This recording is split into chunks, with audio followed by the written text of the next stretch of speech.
তোমরা দেখতে পাচ্ছ ওই ভিডিওটা কি করে শুট করেছি, কি করে এডিটিং করেছি, তো আজকে সেটাই তোমাদেরকে দেখাবো।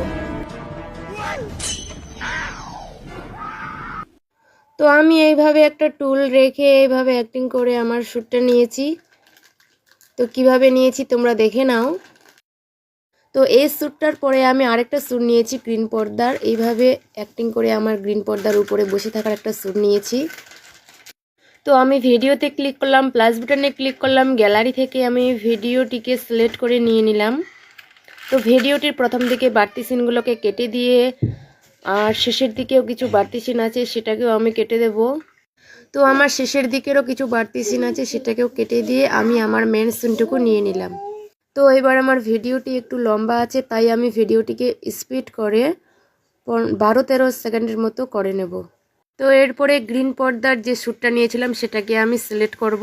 তো এর জন্য আমি পিপ নামে অপশনে ক্লিক করব। তো পিপ নামে অপশনে ক্লিক করলাম। ক্লিক করার পর গ্যালারি থেকে আমি গ্রিন পর্দার শ্যুটটিকে নিয়ে নিলাম। তো এরপরে ভিডিওটিকে আমি স্ক্রিনের বরাবর করে নেব। তো আমি ক্রপ নামে অপশনে ক্লিক করব। ক্লিক করার পর ভিডিওটিকে আমি ক্রপ করে নেব। গ্রিন পর্দার বাইরের অংশগুলোকে আমি ক্রপ করে গ্রিন পর্দার অংশটুকু নিয়ে নেব। এরপরে আমি গ্রিন পর্দাটাকে রিমুভ করব। রিমুভ করার জন্য আমি কার্ড আউট অপশনে ক্লিক করব।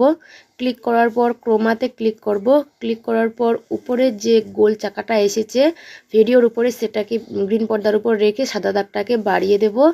বাড়িয়ে দেওয়ার পর কার্ড আউট অপশনে ক্লিক করব। তো ক্লিক করার পর দেখো ভিডিওটির গ্রিন পর্দাটা আমার রিমুভ হয়ে গেছে। তো এবার ভিডিওটিকে আমার ছোট্ট করে চেপে আমার আঙ্গুলের নিচে ভালোভাবে অ্যাডজাস্ট করে বসিয়ে দেব। তো আমি বসিয়ে দিলাম। তো এবার আমি ত্রিভুজের মতো যে প্লাস চিহ্নটা সেটাতে ক্লিক করব। তো ক্লিক করার পর ভিডিওর লেয়ারটাকে আমি সামনে একটু এগিয়ে দেব। তো এগিয়ে দেওয়ার পর দেখো আমার হাতটা উপরে একটু চলে গেছে। তো আমি ভিডিওটিকে চেপে আবার আমার হাতের আঙ্গুলের উপরে বসিয়ে দেব। তারপরে ভিডিওর লেয়ারটিকে আমি আবার একটু সামনে এগিয়ে দেব। তারপর এইভাবে আবার হাতটা আমার উপরে চলে গেল। তো ভিডিওটিকে আমি আবার চেপে এইভাবে আমার আঙ্গুলের মধ্যে বসিয়ে দেব। আবার লেয়ারটিকে একটু সামনে এগিয়ে দেব।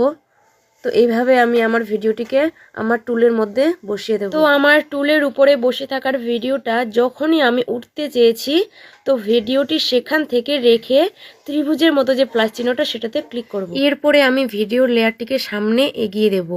যেখানে আমি দাঁড় হয়েছি ভিডিওর লেয়ারটিকে আমি সেখান থেকেই রাখবো। তো এরপরে ভিডিওটিকে আমি জুম করে নেব। জুম করে বড় করে নেব।